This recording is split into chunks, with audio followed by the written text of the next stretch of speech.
So ayan guys, no, nandito kami ngayon sa sa unang bahay namin na nabili namin dito sa Edmonton. Kami na ang nag-mower kasi kapag property mo talaga hindi mo matitiis eh. Kawawa kasi mataas na yung grass. Umikot kami dito nung nakaraan, napansin namin talagang hindi siguro nila maasikaso yung mga nagre-rent na kasi busy sila. Kaya inikutan namin ngayon, dinala namin yung mower, kami nang nag-mower kasi hindi mo matiis eh. So ito guys, no, pinaparent namin na lang ito, bahay namin na ito ngayon. At kung tatanungin nyo at usapang property tax, gusto kong i-discuss na rin dahil gustong-gustong malaman ng mga nagtatanong doon sa akin, mga nanginginig pa magkano yung property tax namin doon sa isang bahay namin. So i-discuss ko rin muna kung magkano yung property tax nitong bahay namin na to. Kasi ang property tax dito sa Edmonton, mga friend, no, dito sa Alberta ay nagbabari yan kung magkano yung property assessment niya for that year.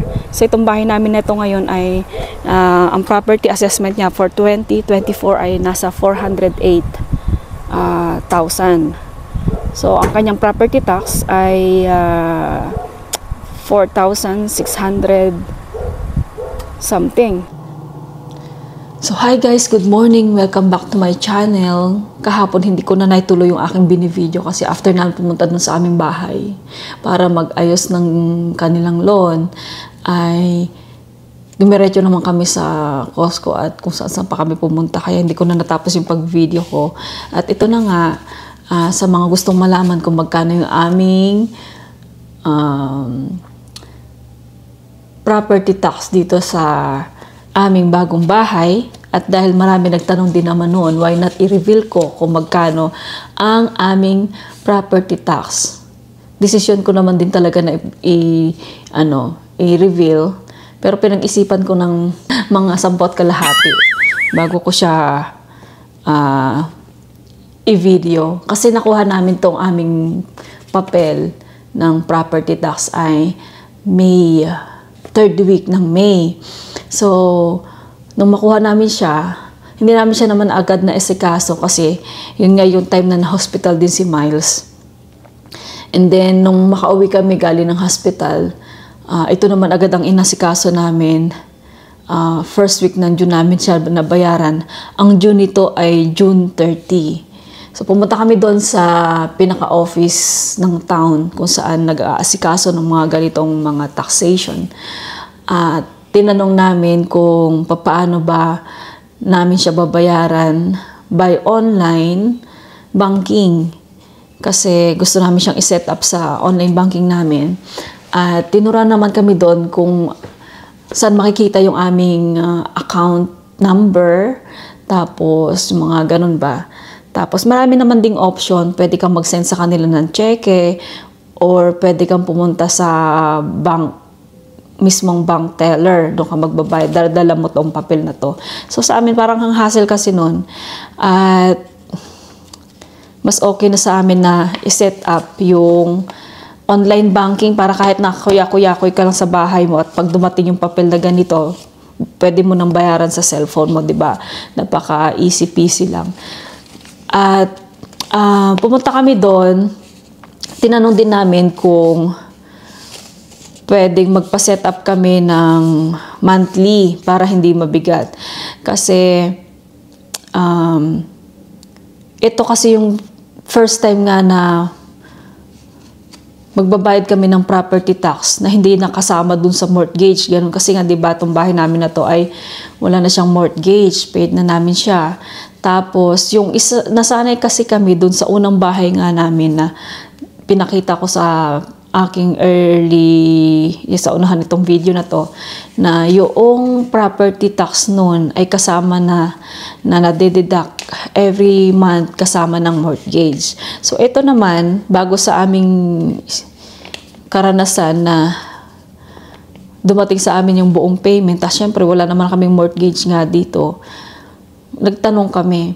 At ang sabi doon sa office ay tapos na yung cut-off para magpa-set up ng mga monthly, para sa monthly niya dues, ganun. At binayaran namin siya ng buo kasi in-expect naman talaga namin na kailangan namin magbayad this year para sa property tax. So, bayaran namin na siya ng buo ng para sa 2024 na property tax itong bahay.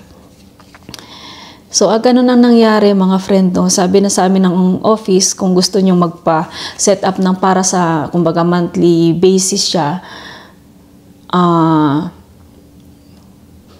early as January 2025 ay magpa-set up na kayo.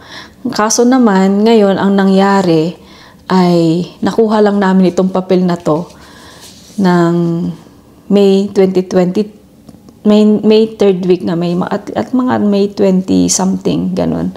At June na agad siya ng June 30. Kasi naman, nakuha lang namin itong bahay na to, na-possess namin siya ng September 15, 2023. Tapos, ilang months pa lang na nandito kami, kailangan namin magbayad ng 2024 na tax. So, talagang hindi kami makakahabol doon sa cut-off na sinasabi nila. Kasi kumbaga, minadali lang din nila siguro yung pagpaprocess nito para makahabol kami sa taxation ng 2024. Parang ganun. So, next year, maaga sila magsisend sa amin ng assessment nitong bahay para doon makikita mo na rin kung magkano yung property tax. Kasi yan ay depende kung taon-taon kung nagbabago yan. Depende nga kung magkano yung value ng bahay mo for that year. So, ito na, wag na natin patagalin. Ang aming 2024 na property tax dito sa bahay namin ay 7,882.84. Ayun. At kung ang pagbabasehan nga namin ay yung bahay namin sa Edmonton ay times 3. Dapat, kung baga times 3 ang property tax sana kung sa Edmonton kami kumuha ng bahay. So, ayun, karanasan din namin nung nagtatanong-tanong kami ng mga bahay doon sa mismong sa loob ng Edmonton located ang mga bahay na pinagtatanungan namin.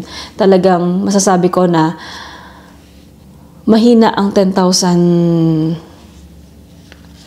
Canadian dollars para sa property tax mo pag nandun ka sa City of Edmonton.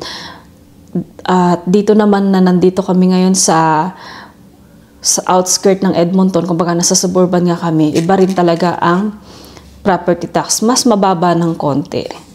Pero syempre, kung i-compare ko doon sa bahay namin, ay nasa 3,000 ang difference ng property tax namin dito sa bahay na to at doon sa bahay namin na unang bahay namin. Ayun. At halimbawang magpapa-set up naman kami ng monthly, ang magiging monthly lang namin dito sa bahay na to para sa property tax ay nasa 656 a month. So, ayun guys, no, sana ay nasagot ko ng maayos at sana ay yung mga naglalaro sa inyong isip, yung mga katanungan ninyo na kung magkano yung property tax namin dito sa bahay namin na nabili, ay, ayun nga po, 7,882.84 ang aming property tax para sa taong ito. At hindi natin alam kung sa susunod na taon ay ganun pa rin ba, or bababa, or tataas, hindi natin alam. At dun po sa mga nagko-comment na hindi siguro napanood yung aking mga ibang video, kami po ay wala na pong mortgage dito sa bahay na ito. So, ang iniisip na lang po namin ay yung pagbabayad ng property tax at yung monthly utilities dito sa bahay namin. Siyempre, iba pa rin naman yung aming mga personal expenses or sa ibang mga maintenance nitong bahay. At doon po sa mga nagko-comment kung kami po ay mayaman or ganon, mga ganon. Naku, hindi po kami mayaman. Siguro ay masasabi ko na blessed lang po kami talaga. At maraming salamat kay Lord at hindi niya kami nakakalimutan na i-bless lagi. At ayun, maraming salamat sa mga kumars ko, mga kumpare at mga uncle at mga auntie na hindi rin masyadong natutuwa sa aking mga video at sa aking mga bashers. Welcome back po sa aking channel. At maraming salamat sa lagi pa rin panonood at pagsubaybay. God bless po sa ating lahat at lagi kayong mag-iingat, mahirap magkasakit. Kasi, ayan, kahapon ay ang init-init nung kami ay naggagrass doon sa kabilang bahay namin. Tapos ngayon, pag kahapon umuwi kami, umaambon-ambon, tas ang lakas ng ulan, magdamag at ang lakas ng hangin. So ngayon, pagising namin ng umaga, ayan, makikita nyo yung droplets ng ulan dito sa window. Malakas pa rin ang ulan po sa labas. Kaya mas maganda kung wala namang gagawin ay magstay na lang dito sa bahay kasi mahirap magkasakit. Ako sa totoo lang, hindi pa rin ako nakakabawi doon sa sakit-sakit ko. Kumbaga pinipilit ko kasi nga kailangan ko kumilos kasi meron kaming miles. Sa gabi naman meron naman kaming caregiver, pero sa daytime kailangan kong i-monitor si Ate Miles namin.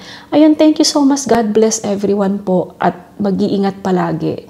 Thank you so much for watching. Bye!